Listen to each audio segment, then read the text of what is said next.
Halo guys, jadi saya akan menceritakan tentang fase atau siklus menstruasi. Nah, semua wanita ketika mereka mencapai masa pubertas, maka mereka akan mengalami fase yang disebut dengan fase menstruasi, di mana dinding endometrium itu akan menebal, kemudian meluruh, darah akan keluar lewat vagina. Nah, itulah yang disebut menstruasi.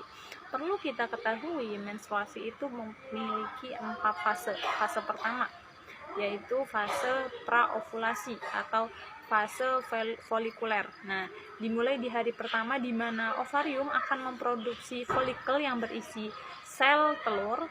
Kemudian pertumbuhan sel telur ini menyebabkan dinding endometrium ini menebal, biasanya berlangsung 5 sampai dengan 7 hari. Nah, pertumbuhan atau produksi folikel ini beriringan dengan naiknya hormon FSH. Hormon FSH naik, kemudian lama-kelamaan si folikel ini akan pecah, sel telur akan lepas. Nah, menghasilkan hormon estrogen. Kemudian masuk ke fase berikutnya, fase kedua, yaitu fase ovulasi. Fase ovulasi di mana sel telur ini telah matang dan siap dibuahi oleh sel sperma. Nah, dia akan lepas kemudian berjalan menuju ke tuba Fallopi dan menempel di dinding rahim. Bila sel telur tidak dibuahi oleh sel sperma, maka sel telur akan mati.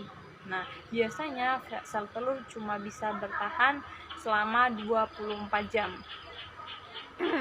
Nah, cangkangnya yang udah lepas nih disebut atau berubah menjadi corpus luteum.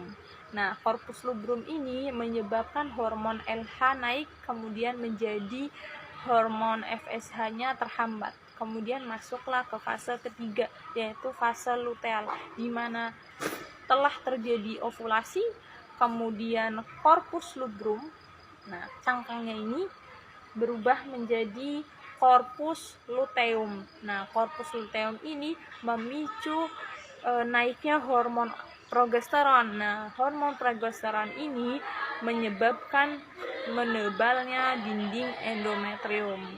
Nah, biasanya pada fase ini ditandai dengan payudara membesar, kemudian munculnya jerawat, terus menjadi emosian atau kemudian badan itu terasa lemas. Nah, masuklah fase terakhir. Sekarang kita masuk ke fase yang terakhir, yaitu fase menstruasi, di mana dinding endometrium ini sudah semakin menebal karena pengaruh hormon progesteron.